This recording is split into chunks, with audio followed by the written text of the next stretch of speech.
Ladies and gentlemen, KocoSports.com proudly presents the Boom Boom Room. And of course, I am the sexiest man on all Internet Wrestling Radio. That's right, Boom Boom here, shaking the room, live from the RVA, Richmond, Virginia.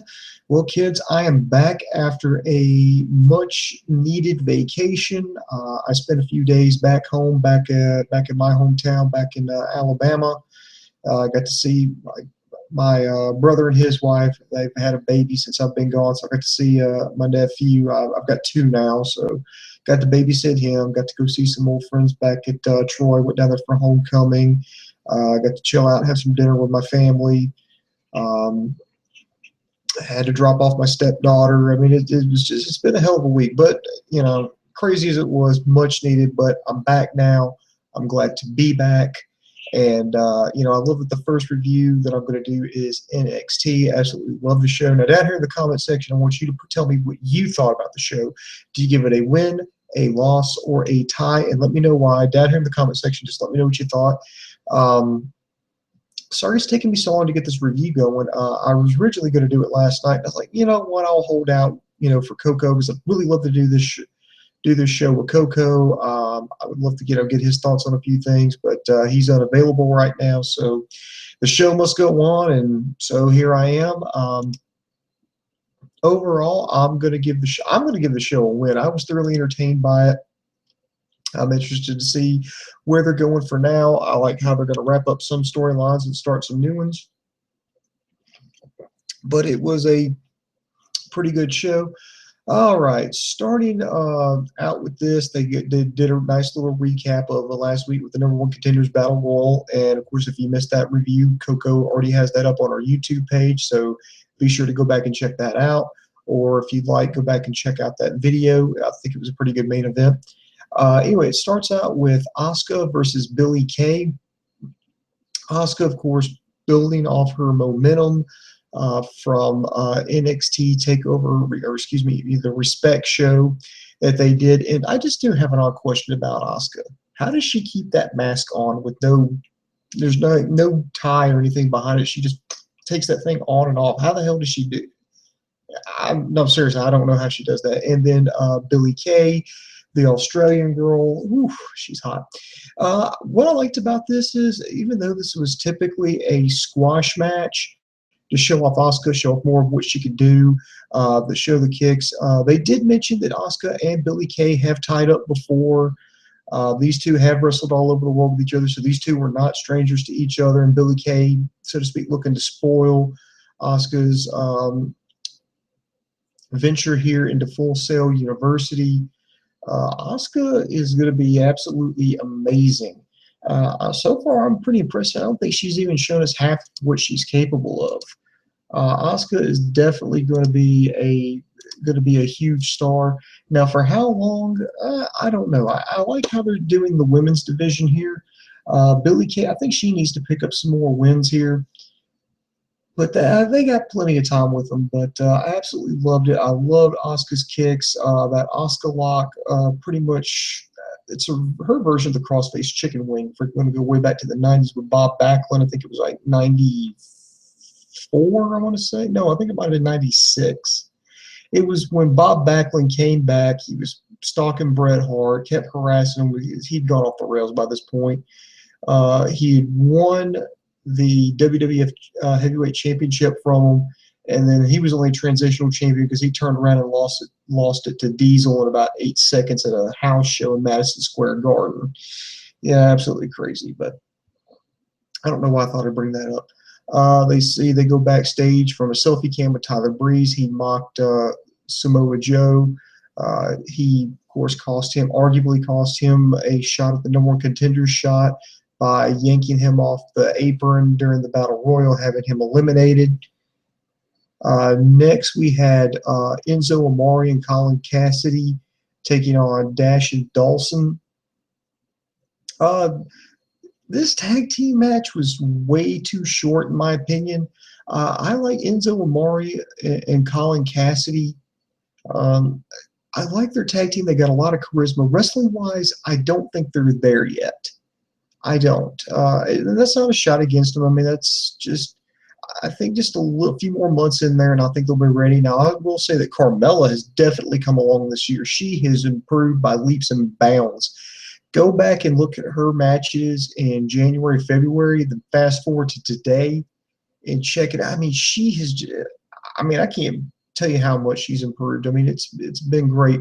Amore and Cassady, great. They've got a lot of charisma, but I don't think they're quite – as I said, I don't think they're quite there yet in-ring-wise. I know they have been wrestling some dark matches on some Raw shows, or it might have been – I think it was Raw. These guys are going to be big stars once they can make that jump. Now, Dash and Dawson, I will say this. These two guys are on a streak right now. It's a certifiable mean streak.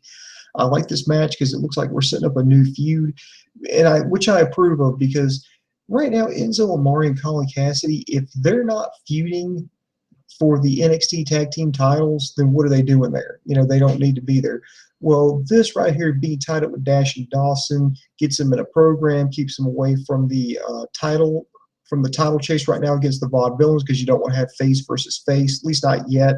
With this point in their careers, you don't want to have have your audience take sides in this, especially when you try to get both these teams over.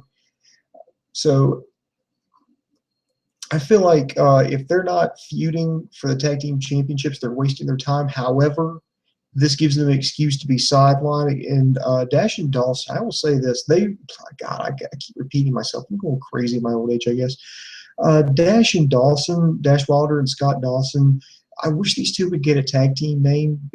These guys remind me a lot of Tully Blanchard and Arn Anderson. You know, the Brainbusters. They kind of remind me of Gene and Ole Anderson. You know, the Minnesota Wrecking Crew. That's what they remind me of. There's these blue-collar, tough guys. They just go out there and they fight, and they rock epic facial hair. So that's all they do is go out. And I love that finishing maneuver. They have the Shatter Machine.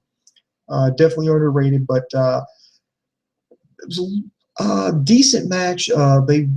These guys were old school. They targeted Enzo Amore's leg, kept going after it, cut him off from his partner. Colin Cassady comes in and intervenes in the match, so that way he can get Amore can get a tag, but he gets cut off, gets knocked off the ring apron. But that was just enough distraction for Enzo Amore to roll up Dawson. Scott Dawson with a small package gets the win, but the victory was short-lived. Dash and Dawson just proceeded to take both Enzo Amore and Colin Cassady apart. Injured Amore's knee, hit Colin, beat down Cassady, and hit him with the Shatter Machine in the middle of the ring. They both, walk out, arms held up high. So this will be I'm thinking this is going to be the next feud here. Dash and Dawson, of course, they made it to the finals in the semifinals, excuse me, with the Dusty Rhodes Tag Team Classic. Actually held their own against Finn Balor and Samoa Joe. I'm expecting big things. This might be the next big heel tag team they throw with the Vaudevillains. And from a tag team division that was pretty much DOA a few months ago, at that point, all they had was Enzo Amore, Colin Cassady, Blake and Murphy, and the Vaudevillains. Those were the only three tag teams they had about not even 6-7 months ago. That's all they had. Now they have. I think NXT has completely turned around their tag team division. I don't think it's as good as it was back, or as good as Ring of Honor's tag team division right now. I think they've got the best tag team division in professional wrestling right now. But hey, the sky's the limit with this division. So looking forward to moving on. Next, we got a little vignette from Eva Marie. She's taking a vacation in Paris. Of course, oh, sorry, my computer just freaked out here. Anyway, she blows a kiss there. Now, I guess I don't know if Coco addressed this last week, but I'll go address it now. There's talks of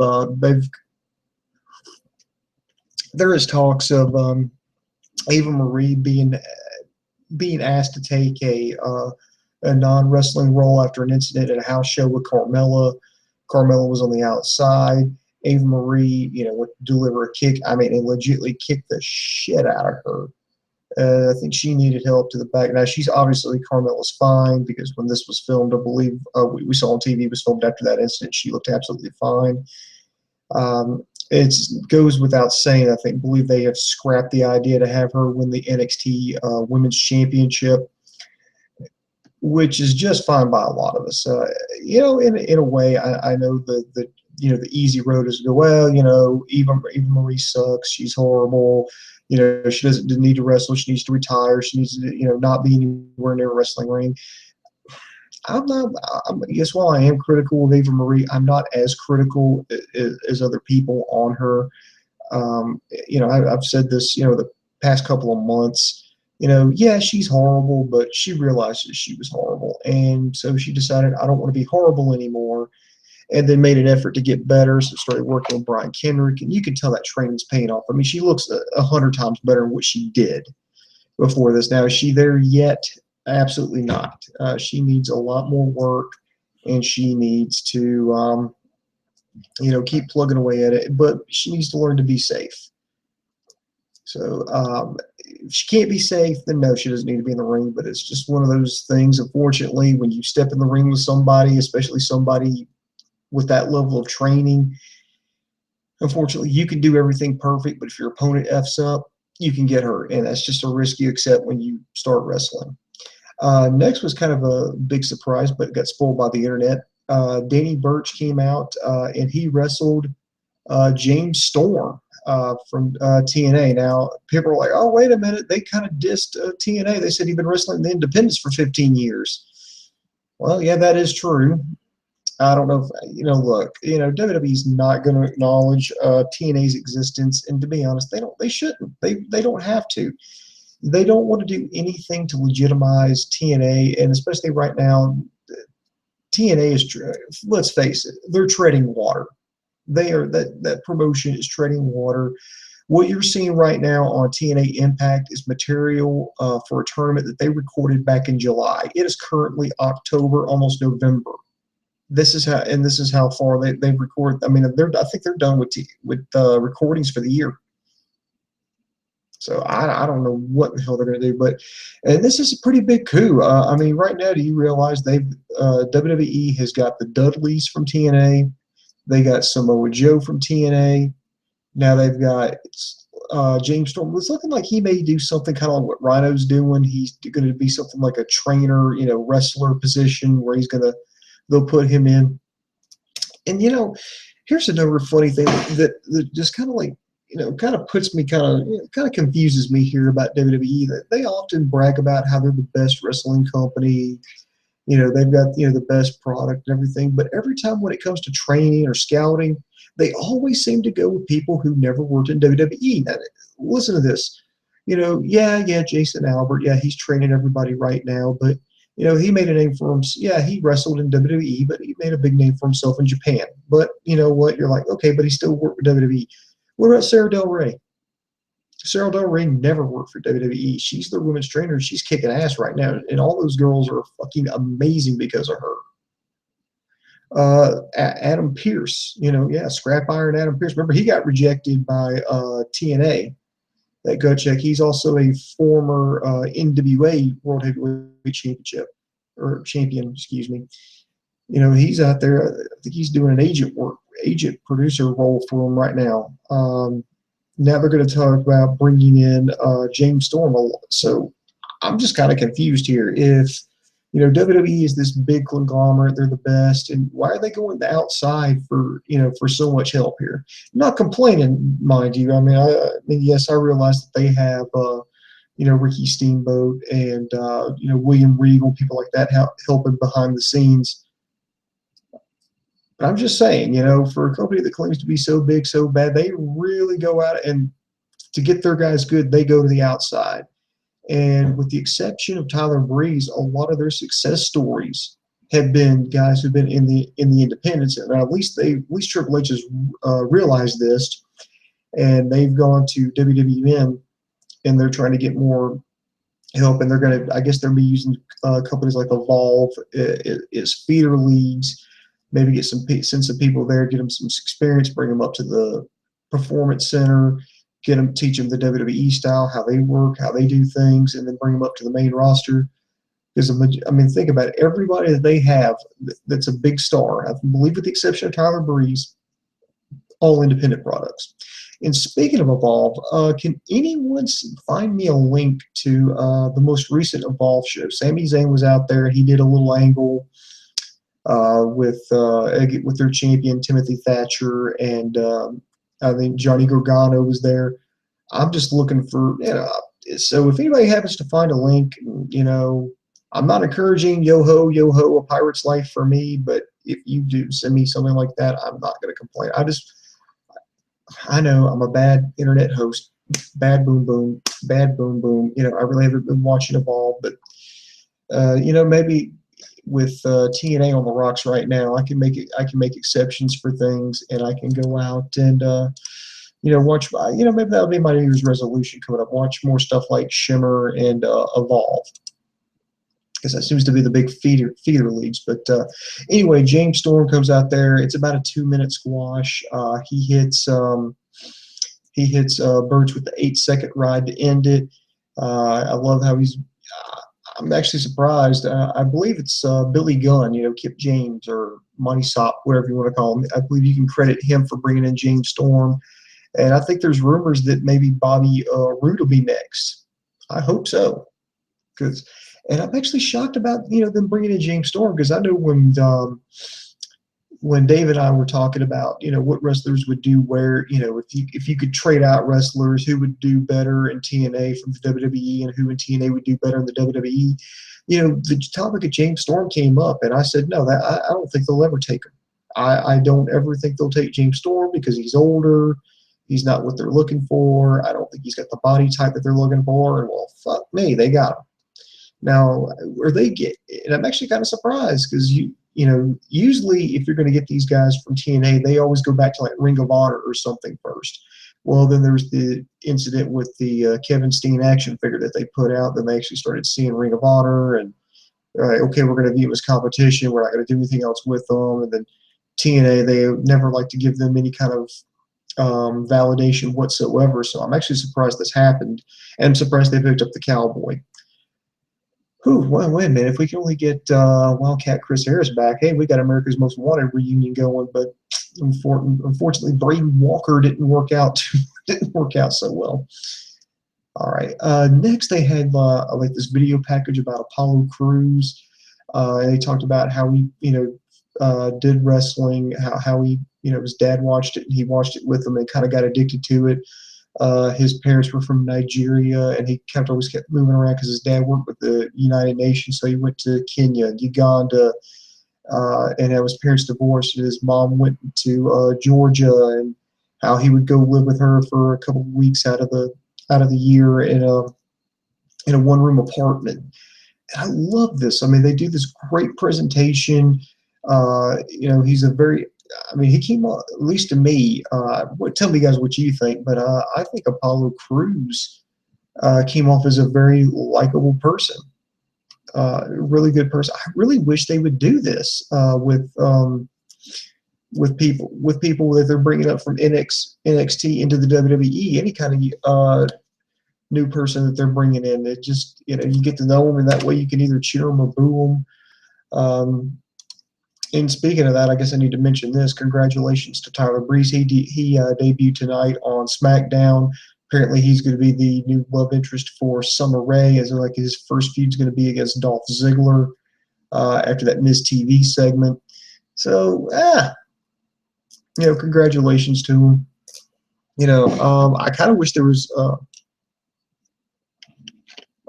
I kind of wish there was more build up to it, but somebody's trying to convince me that maybe this is the best way for things to work out, because a lot of guys that they hyped up coming up from NXT, for the most part, have been failures, and the people that they've kind of kept on the down low, they've been relatively successful. Now, that's not always the case, but think about it. Fandango, he has all this hype. He comes up, he debuts at WrestleMania against Chris Jericho.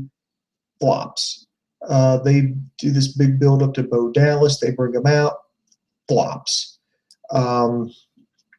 The Ascension, they do all these vignettes with them, all these teases. They bring them up, flop. But the people that they kind of kept on the down low, Neville, for the most part, somewhat successful, or it's kind of debatable right now. Kevin Owens, hugely successful. They just kind of brought him in unexpectedly. So maybe this is a good sign that they bring in Tyler Breeze. And definitely congratulations to him. Now, Coco had said that he's too good to be on NXT, and he just really would fare better on the main roster, which I tend to agree with.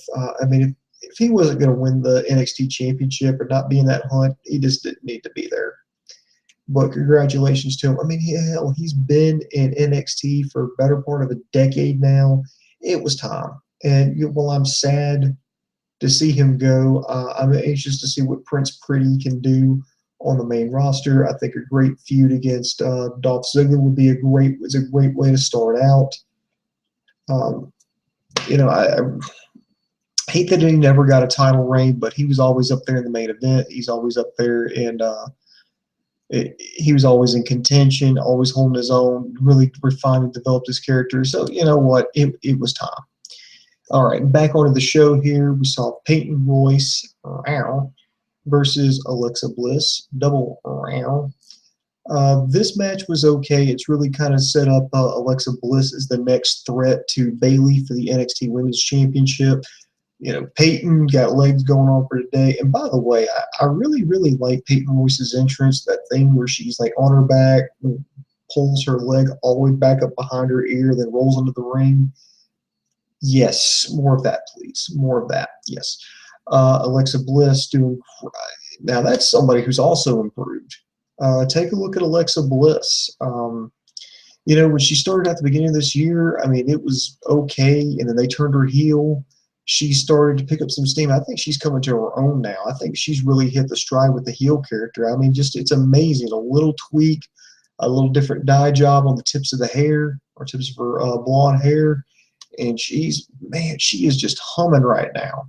She's really hit her stride. The only thing I wish she could do is maybe speed up, or not take so long to hit the sparkle splash. Maybe even change the name of it. But again, she's mockingly congratulates Bayley on her win, and you know what? She's gonna beat the new NXT Women's Champion.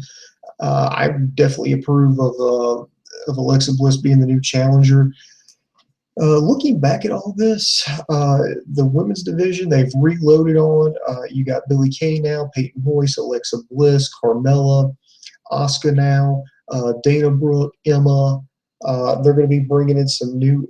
It's looking like they've got some new girls ready to come up. I think they're getting them polished up right now. NXT's done a great job of reloading the women's division. Which is amazing considering just about a month or two ago they just had half their women's division plucked.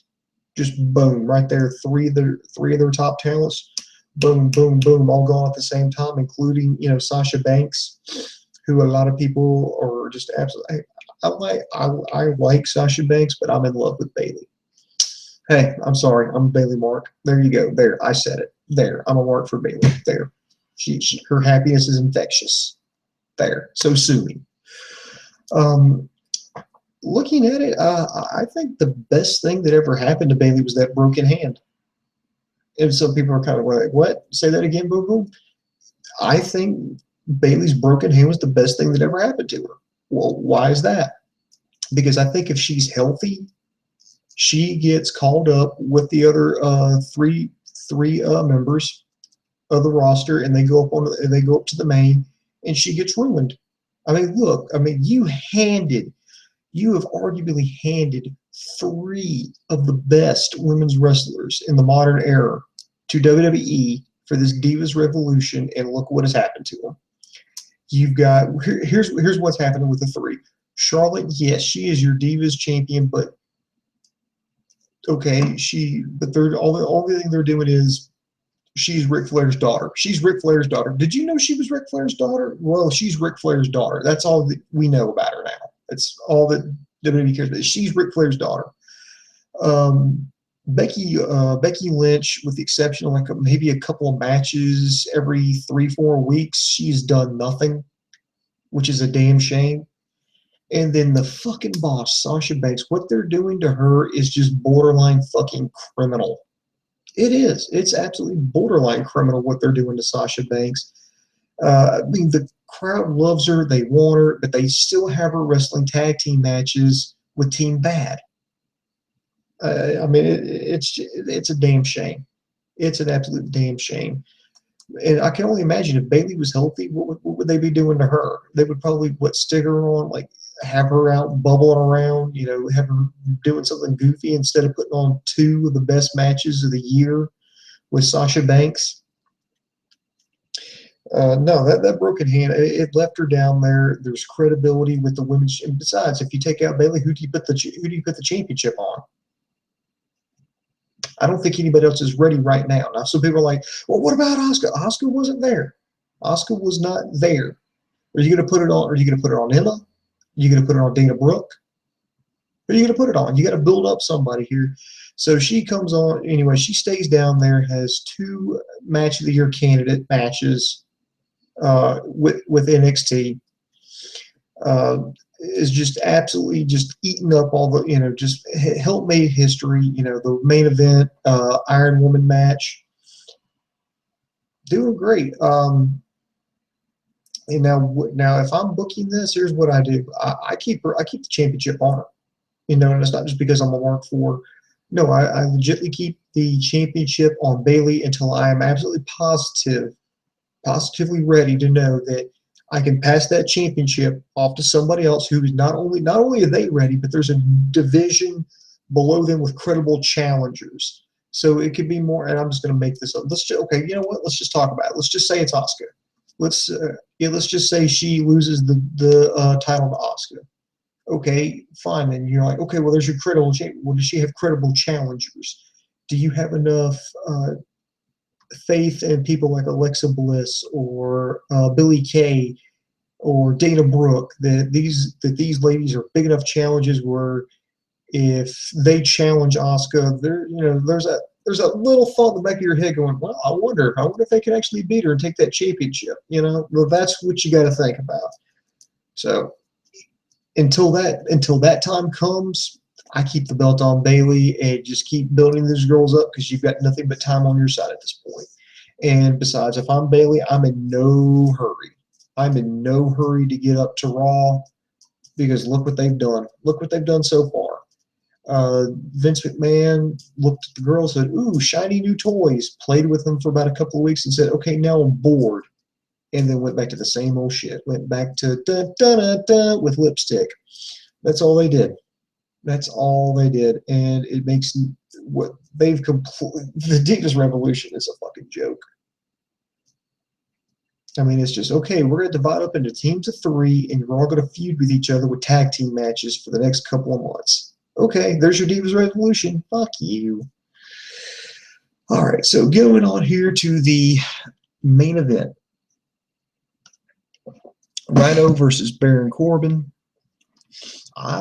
You know what? I think it was a decent main event. Not a match of the year candidate by a long shot. I think had Baron Corbin not been a former NFL player and as tall as he is, I think, to be honest, they may have cut him a long time ago. But I think it really shows their faith in Baron Corbin since they've invested so much time with him. Of course, this match was brought about last week in the number 1 Contenders Battle Royal. Baron Corbin eliminated Rhino after he turned his back on him. So no friends in Battle Royal, so they have this. Corbin's getting a little bit better. Rhino has done a pretty good job of carrying Corbin to to longer matches. He's not doing 60-second squash matches anymore, thank you. But I kind of hate the fact that they split up that tag team. I think he was doing a lot better in tag team wrestling. He could go out there, do his thing, tag out. Go back in there, do some more, tag out. But if you're going to put him in there against a singles guy, Rhino's definitely the person. Rhino's definitely the person to put him in there. Rhino got a pretty good match out of him. You know, it was a big man match. It wasn't it wasn't anything. I was like, oh God, this is embarrassing. But I think it really showed off, and I think Corbin's conditioning is getting a little bit better. He's wrestling longer matches now. He's not getting as blown up. If he keeps improving, you know, he's definitely going to have a bright future. But don't put him in the Wyatt family just yet, kids. That's a joke. But Baron Corbin gets hit with the gore. But he winds up kicking out at the absolute last second. Rhino's getting ready to go for another gore, but he gets caught when he gets hit with End of Days. Baron Corbin gets the pin, gets the win. I think it's a decent main event.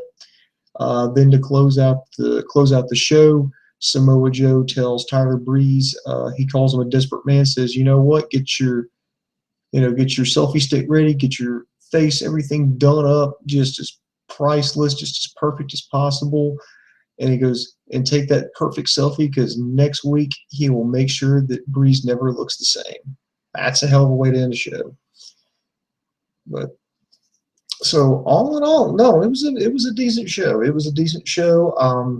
The opening one is good if you like Asuka, which I do.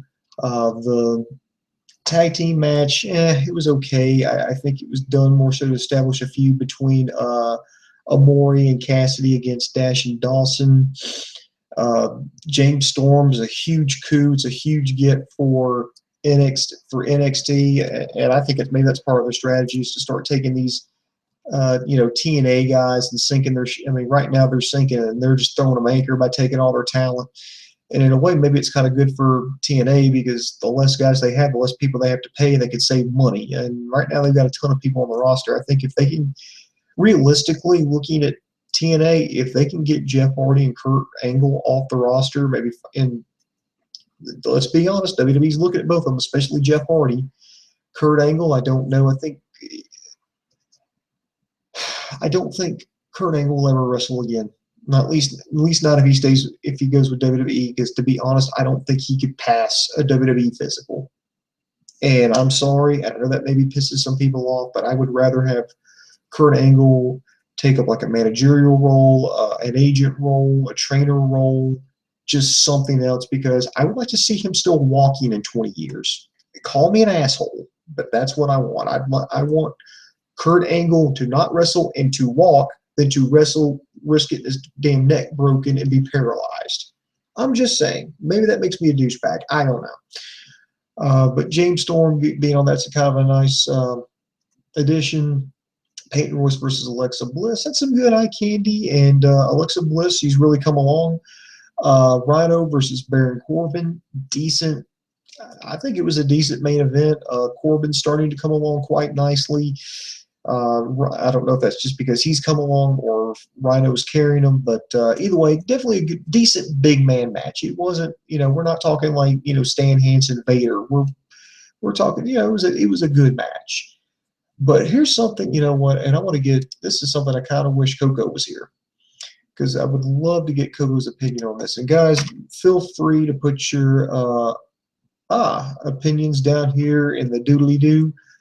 But this is something here, and I'm probably going to put a link to it here. Just give me a second. I will put it in the – there we go. I'll put it down here in the comment section. It's a link to an interview that Vince Russo and Ed Ferrara,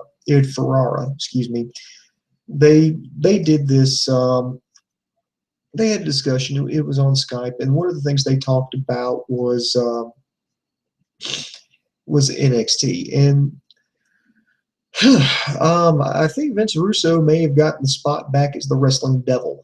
What we talk about, we jokingly refer to here as like the wrestling god is Terry Funk, and the wrestling devil was Vince Russo. Now, recently we shifted it over to Kevin Dunn, but I think Vince Russo may have re-earned his spot, at least at KocoSports.com, as the wrestling devil, because they debated back and forth about NXT. Now, don't get me wrong, Ferrara and Russo, they did a lot of work with actually WWF, then went over to WCW. This was during the Monday Night Wars when their thing was going through here. And, Vince Russo is very critical of NXT, and that doesn't really bother me. I don't, that's personal preference. It's like, what's a better ice cream flavor? Is it chocolate or is it vanilla? Whatever. Actually, it's Rocky Road, but yeah, I'm just kidding. Actually, Bluebell is my favorite type of ice cream, if you can't tell. But these two go, and I appreciate Vince Russo for the fact that he challenges people's views, that he's challenging NXT. And at Ferrara, I do appreciate the fact that he came to NXT's defense. These two had a nice debate. But I want you guys to check it out. It's the interview itself is it's about 45 minutes, but it doesn't feel like 45 minutes. So if you got like something like if you are able to do something on your smartphone and you're like able to go work out or do some housework, or if you're just at your computer, you got some stuff going and you need something in the background, I think it's worth a listen to. But these two kind of go, kind of have a nice little debate here about NXT. Obviously, Vince Russo's not a fan of it. He's ripping the product. Ed Ferrara is a fan of it, and he's supporting it. I want you guys to take a listen to this. But if for some of you need reasons why, let me just hit some of the highlights here. That Vince Russo was more critical, saying that the NXT, these guys aren't stars. They're not people like Hogan. They're not people like Savage. They're not people like The Undertaker, which is debatable, that they look too much like, regular people. They're not larger than life and people aren't paying to see them. It's like, yeah, they've got their audience, that they, that loves them, but that's only a niche audience. They're not pulling in the numbers that they did during the Attitude Era. Yeah, they're like, I'm not going to take away the fact that they sold out the Barclays Center, not taking that away from them, but you've lost roughly more than 7 million fans. Now you're only making 13,000 happy. And talked about, these guys are coming up. They're not moving the ratings. From the guys from NXT aren't moving the ratings up when they come over to Raw, that they're not really stars. Now Ferrara, comes back and says, the NXT is better than Raw because they have, it's better storylines. There's better build up. There's better wrestlers. To which Russo would counter something like, well, are people fans of NXT because it's good or because the bar has been lowered? And that's that's something worth maybe that's something worth debating. And of course Ferrara does come back and goes, these guys, particularly like when you talk about the Ascension, when they compare themselves to the Road Warriors and Demolitions, like these guys don't say or do anything without it being scripted or asking permission. That was the way, and they got savaged. And these people. These guys are stars. They do have, they're given simple story. Whereas on WWE, it's horrible television. If he wasn't like a critic or where he was, then he wouldn't, he would have quit watching a long time ago. I mean, it's like these guys don't care. And my argument to these guys is the only reason you only got 1 or 2 stars is because that's all that WWE pushes. I mean, if you're not John Cena, Brock Lesnar, or Roman Reigns, they're not pushing you, and it's not the talent's fault. I mean, that's, a big example of this is, sometimes, it's the coach, it's the head spot. Example of this would be, Coco's probably going to, I don't know if he's going to love me or hate me for this analogy, but it's Florida Gators. Florida Gators, man, big program in the world of college football. They've won a national championship. They've been in contention for national championships. Early part of this, earlier part of the this decade that we're in here. Well, their coach Urban Meyer leaves. Suddenly they hire Will Muschamp. He was like the coach in waiting at Texas, and he tanks. He tanks the fucking team. He takes this team that was in contention, either had won a national championship or been in contention for a national championship, had won conference championships, and tanks them. They suck. They lost to Georgia Southern. I mean, at home, which was without that team completing a fucking single pass. They lost to Georgia Southern at home. Well, they get rid of him. They hire Jim McElwain from Colorado State. They bring him in. They think they lost a close game to LSU, which is their first loss. But other than that, I mean, they went back into the top 25. Hell, they went to the top 10, had a top 10 battle against LSU this past week, and they lost, but it was only by like a touchdown, and it was on a trick play. It's actually worth we're checking out. But that, that's kind of like WWE. You cannot tell me that this company does not have the talent roster in the feeder league that they have. NXT isn't working. And that's one of the arguments that Vince Russo makes, that the performance center isn't doing its job because they're not creating these larger than life characters. And I think it's worth a debate worth having. And they particularly got over a huge debate over Finn Balor being a star. Is he the next star? Are they going to recognize him outside of wrestling? And that's a pretty big debate. And I think what I want to do here is tell everybody to go follow this link. And I want Dave. I've already sent Dave a link, and I want Dave to listen to it. And I think we could do a show almost off of that podcast, of Vince Russo and Ed Ferrara debating. I think that Russo is completely off base because back during the Attitude Era. Well, you know what, Vince? The goddamn Attitude Era is over. It's not coming back. And last time I checked, when you got your way, when you tried to come up with all these storylines, these larger-than-life characters, and promote all those guys, that company went out of business. That company's no longer in existence. You put the championship on David Arquette, and okay, you want to blame WCW? Okay, then how come you didn't do very well at TNA? How come they got rid of you there? How come? Hell, TNA lost their fucking deal on Spike TV because the Spike found out they were consulting with you, and they don't want anything to do with you. If you're that fucking good, you're that much of a fucking genius. Oh, but I was at a wrestling convention and people were handing out, all $20 bills like it was fucking candy and all these, But that's because WWE does a shitty job at promoting the wrestlers. They do a shitty job. When they get in trouble, what do? They bring back Stone Cold Steve Austin. They bring back Ric Flair. They try to bring back The Rock. They bring in Brock Lesnar. They bring in The Undertaker. The only thing that you're doing at that point is you're conditioning your fans to believe that what's going on right now isn't important. These guys aren't any good. And these old guys, and I hate to say it, but they are, all these guys who are pushing 50 now, those are the real stars. They're part-time wrestlers, if that, and those are the only times you need to watch. And you wonder why. Well, why the ratings keep dropping. Well, because you're only promoting 3 people at the expense of everybody else. You've given them complicated, nonsensical storylines. You have a 3-hour show, but yet you still constantly have 3 to 4 minute matches. You start out every show with at least, and I'm not joking, at least, this is not an exaggeration, 20 minutes of talking. You accomplish nothing, and you fill a lot of the rest of the time with a video package. It's fucking painful. It is fucking painful. 3 hours is too long, but I know you're not going to change it because the network wants it, because you can sell more TV ads that way, make some more money. I know it's a money thing, because back when people used to give a shit about things, they cared about quality. It's like that old saying, they don't build them like they used to. That's fucking true. Because back in the day, when people didn't have as much money and we didn't have everything at the click of a mouse, we don't. You may only make like a big purchase, something like I'm just gonna like a car or a refrigerator or freezer, something like that. You may only make 1, maybe 2 purchases of something of that magnitude in your lifetime. So companies built these things like fucking tanks to run.